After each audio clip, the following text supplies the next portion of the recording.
I'm Linda Gaiman Peachy from the US, working with Mennonite Central Committee. Well, I would say a world where everyone has enough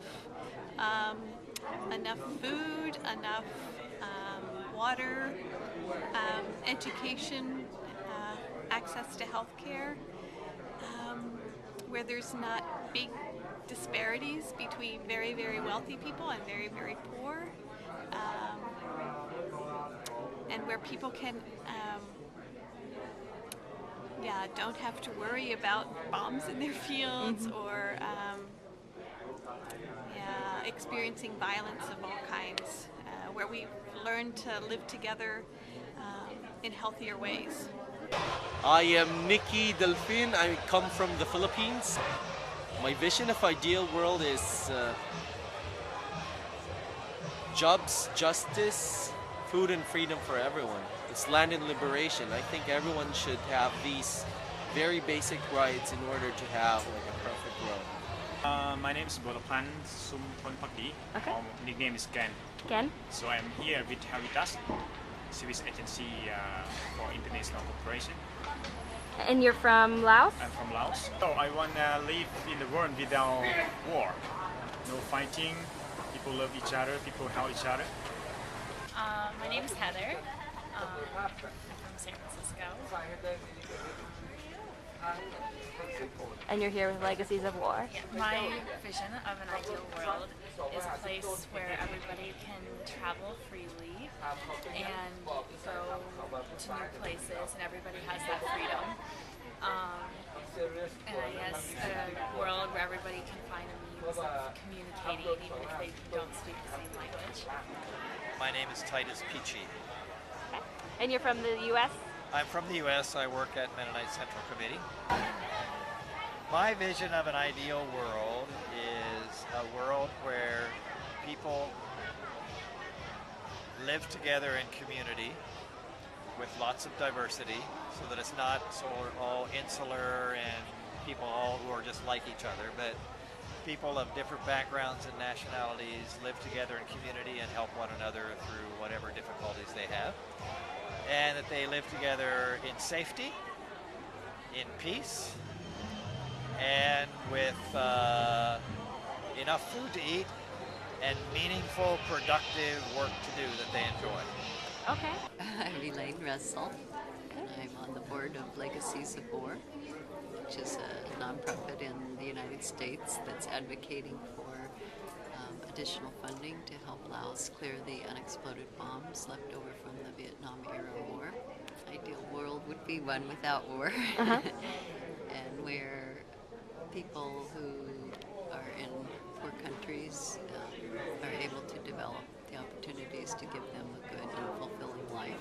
My name is Lisa Nolan. I come from the United States. I'm currently living in Laos.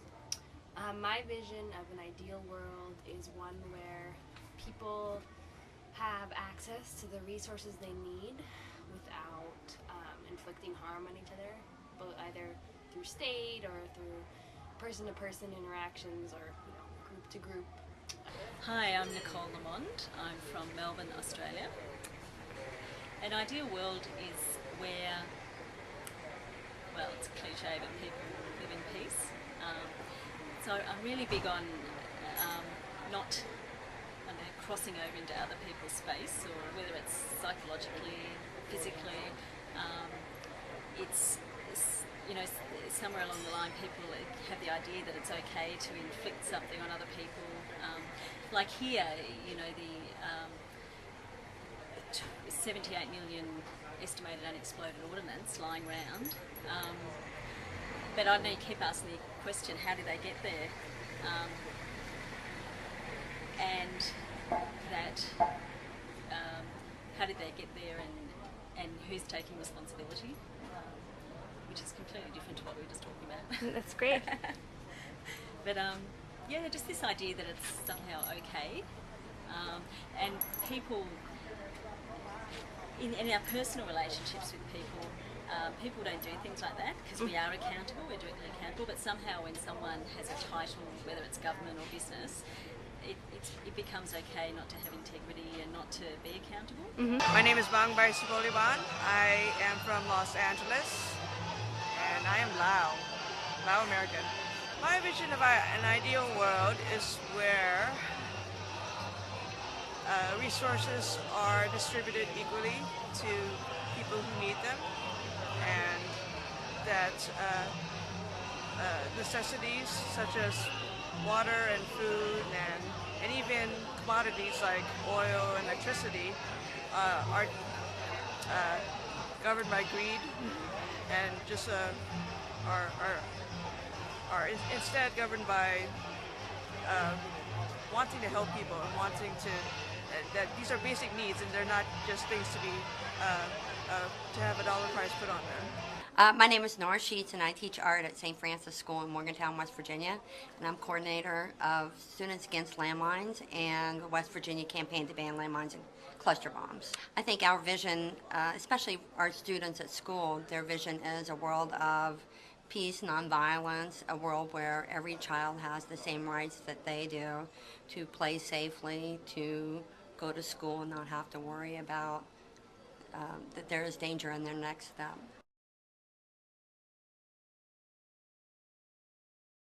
Well, I guess a lot of what I've done in my life is education, trying to help people understand sort of the impact of war, for instance, that there are other ways that we can live together.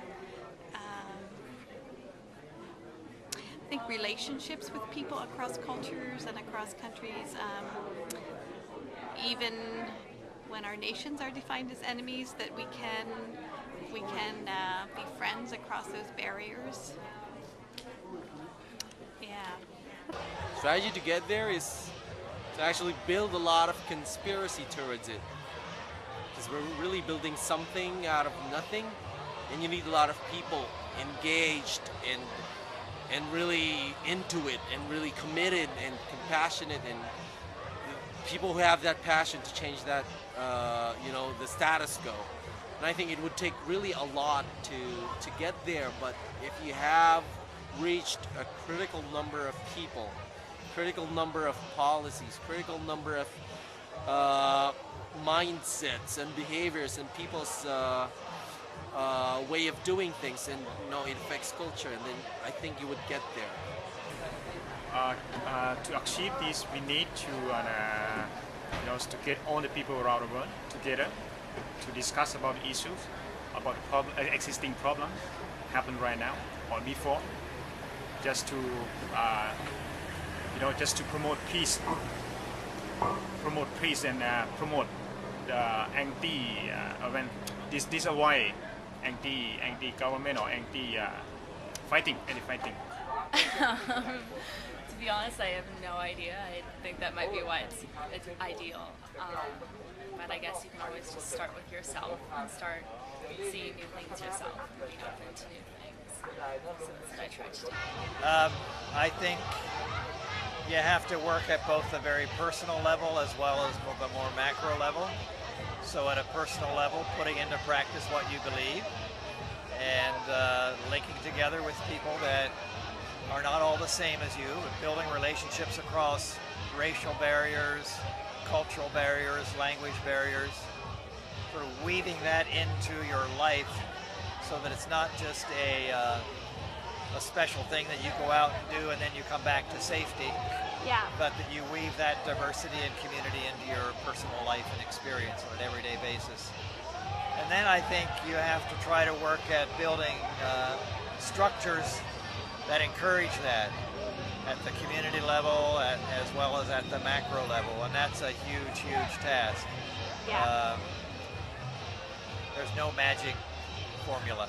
Well, first of all, the people everywhere need to encourage their governments to work through diplomacy and to build better democracies and communities and to help people. And I also believe that if every individual whose life is currently very good and that if they would pick one cause and work towards helping others that aren't as fortunate as they are. That would really make all the difference, and to encourage their governments to also work peacefully and through diplomacy. My strategy for getting there is one where we are working on tearing down the things that keep us apart from each other and keep us unaccountable to each other. You know, like when I buy food, I have no idea who grew it, or you know what happened to it, or what effect it had on the environment around it. So dismantling those things, and then at the same time working together to create alternatives, listening to what solutions are already out there and have been in place for years or are new, and also coming up with our own. Well, yeah, I run a fair trade business, so I run it along the lines of how I would live my personal life, I suppose. My strategy to get to that ideal world,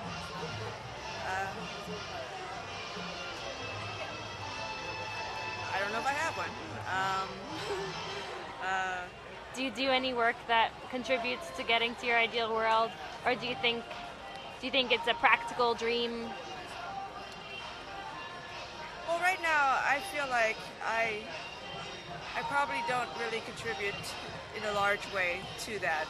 I mean, I live in the United States. I'm worried about myself and my family.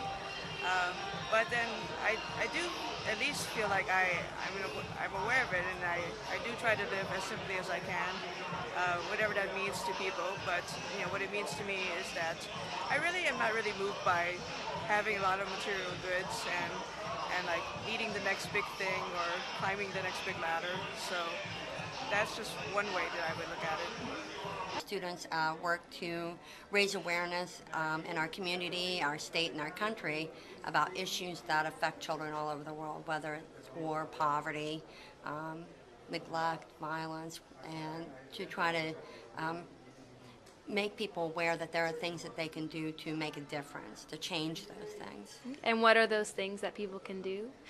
One of the things is to simply to be active in different works and campaigns, and it doesn't always have to be a lot of, sometimes people don't want to get involved because they think it's going to be a lot of work, where it might, in our case, in our country, just involve making a phone call, writing a letter, stating an interest that you want to see something change, maybe in policy that affects children.